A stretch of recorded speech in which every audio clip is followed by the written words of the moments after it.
লোকসভা ভোটের মাঝে একেবারে বুমেরাং 26,000 শিক্ষক শিক্ষিকা শিক্ষাকর্মীর চাকরি বাতিল। এসএসসির 26,000 শিক্ষক শিক্ষিকার প্যানেল বাতিল। আর এই চাকরি বাতিলের বিরোধিতা করে রাজ্য সরকার এসএসসি মধ্যশিক্ষা পর্ষদ ছুটেছিল সুপ্রিম কোর্টে। সুপ্রিম কোর্টে ছিল আজ এই মামলার শুনানি। তবে সুপ্রিম কোর্টে ছুটেও কিন্তু শেষ রক্ষা হলো না। অবশেষে আজ আবারও বড় ধাক্কা। রাজ্যের চাকরি হারানো শিক্ষক শিক্ষিকাদের এই মুহূর্তের সবচেয়ে বড় খবর। আজও সুপ্রিম কোর্টে হাইকোর্টের নির্দেশ বহাল, এমনই কিন্তু খবর উঠে আসছে। রাজ্য সরকার সুপ্রিম কোর্টে গিয়েছিল চাকরি হারানো শিক্ষক শিক্ষিকাদের বাঁচাতে। এই শিক্ষক শিক্ষিকাদের মধ্যে যেমন রয়েছেন অযোগ্য শিক্ষক শিক্ষিকারা, তার মধ্যেই রয়েছেন যোগ্য 20,000-এরও বেশি শিক্ষক শিক্ষিকা। কিন্তু এই যোগ্য অযোগ্যদের কিভাবে ভাগ করবেন, কিভাবে পার্থক্য করবেন, এই যোগ্য অযোগ্যদের নিয়েই কিন্তু চিন্তায় এসএসসি।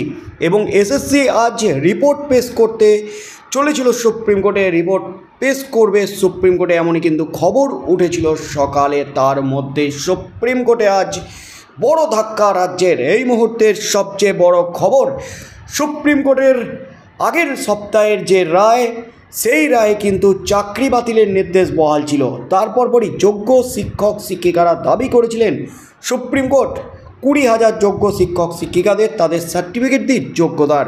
কিন্তু এসএসসির চেয়ারম্যান তারপরই ফ্যাসাদে পড়ে যান। তিনি কিন্তু স্পষ্ট বলেন, এই 20,000 যোগ্য শিক্ষক শিক্ষিকাদের মধ্যেও অযোগ্য ভুয়ো শিক্ষক শিক্ষিকা লুকিয়ে আছেন, যারা ওএমআরে কারচুপি করে যারা সাদা কথা জমা দিয়ে চাকরি পেয়েছেন। তাই যোগ্যতার সার্টিফিকেট দেওয়া কখনোই সম্ভব নয়। কিন্তু প্রবল চাপে অবশেষে যোগ্য অযোগ্য ভাগ করা সম্ভব, এমনই কিন্তু দাবি করেছেন এসএসসির চেয়ারম্যান। তার মধ্যেই আজ রিপোর্ট সুপ্রিম কোর্টে পেশ এসএসসির চেয়ারম্যানের। তারপর যা ঘটল তাতেই কিন্তু একেবারে তোলপাড় রাজ্য।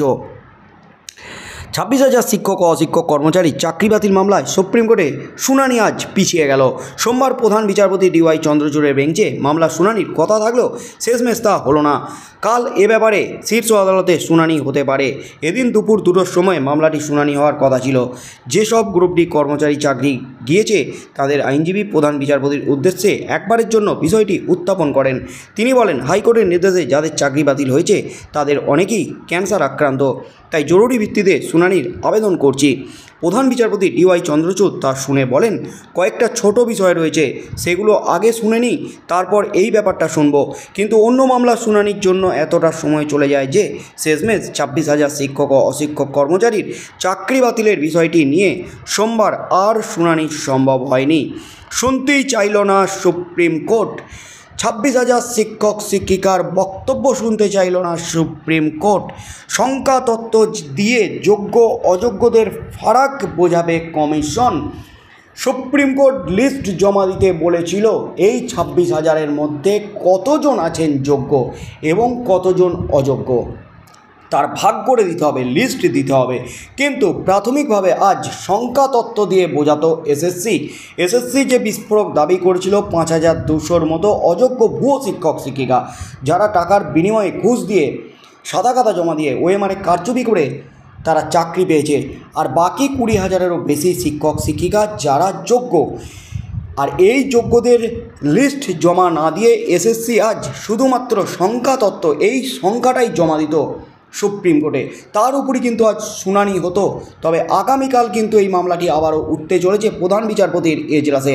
আগামীকালও শুনানি হয় কিনা, যেমনভাবে ডিএ মামলা পিছিয়ে যাচ্ছে দীর্ঘদিন ধরে, 1 বছর পেরিয়ে গেছে সুপ্রিম কোর্টের ডিএ মামলা বারবার পিছিয়ে গেছে, সেই নভেম্বর মাস থেকে পিছিয়ে যাচ্ছে। 1.5 বছর হয়ে গেল, এখনও পর্যন্ত শুনানির জন্য ওঠেনি সুপ্রিম কোর্টের ডিএ মামলা। তাই এবার কিন্তু সিঁদুরে মেঘ দেখছেন চাকরি হারানো শিক্ষক শিক্ষিকারা।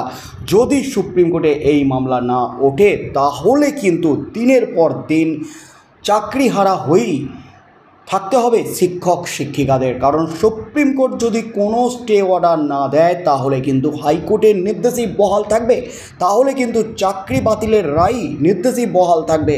তাই আগামীকাল কিন্তু একটা গুরুত্বপূর্ণ দিন চাকরি হারানো শিক্ষক শিক্ষিকাদের।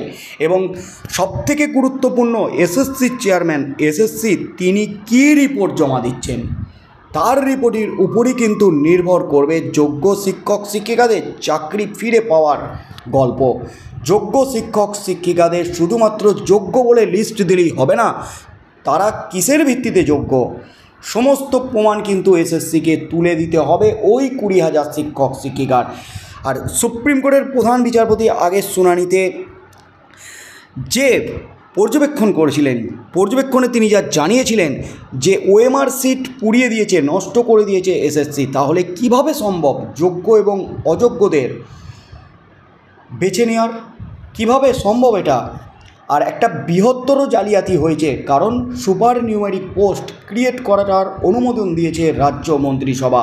রাজ্য মন্ত্রিসভার বিরুদ্ধে সিবিআই তদন্তের নির্দেশ দিয়েছিল কলকাতা হাইকোর্ট। রাজ্য মন্ত্রিসভা ভোটের মাঝে জেলে যেতে পারে, গোটা মন্ত্রিসভায় জেলে চলে যেতে পারে, এমনই আশঙ্কা প্রকাশ করেছেন খোদ রাজ্যের আইনজীবী। তারপর কিন্তু প্রধান বিচারপতি একেবারে রাজ্য মন্ত্রিসভাকে, রাজ্য সরকারকে ভৎসনা করেছে। এমন বেআইনি কাজ কিভাবে করে রাজ্য মন্ত্রিসভা? সুপার নিউমেরিক পোস্ট কিভাবে অনুমোদন দিল রাজ্য মন্ত্রিসভা? এটা তো একটা বৃহত্তর জালিয়াতি। গতদিনের শুনানিতে সিবিআই তদন্তের উপর স্থগিতাদেশ দিয়েছে সুপ্রিম কোর্ট। তবে আগামীকাল এই মামলাটি উঠলে আগামীকাল কি নির্দেশ দেন প্রধান বিচারপতির ডিভিশন বেঞ্চ? 26,000 শিক্ষক শিক্ষিকার চাকরি কি বাঁচবে? রাজ্য মন্ত্রিসভার উপর সিবিআই তদন্তের উপর স্থগিতাদেশ কি আগামীকালও বহাল থাকবে? কি হতে চলেছে? সুপ্রিম কোর্টের প্রধান বিচারপতি তার পর্যবেক্ষণে কি জানান, কি নির্দেশ দিতে চলেছেন? তার মধ্যে সবথেকে গুরুত্বপূর্ণ কিন্তু এসএসসি রিপোর্ট। এসএসসি যদি ঠিকমতো রিপোর্ট দিতে পারে আর সেই রিপোর্ট দেখে যদি সন্তুষ্ট হন সুপ্রিম কোর্টের প্রধান বিচারপতি, তবেই কিন্তু চাকরি বাঁচবে 26,000 শিক্ষক শিক্ষিকার মধ্যে যে 20,000-এরও বেশি শিক্ষক শিক্ষিকা যোগ্য তাদের। তাই আগামীকাল কি হতে চলেছে সুপ্রিম কোর্টে সেদিকেই চোখ থাকবে গোটা রাজ্যের। তবে সব শেষে কিন্তু দিনের শেষে বড় ধাক্কা রাজ্যের। আজও সুপ্রিম কোর্টে চাকরি বাতিলের মামলা শুনতেই চাইলেন না প্রধান বিচারপতি DY চন্দ্রচূড়।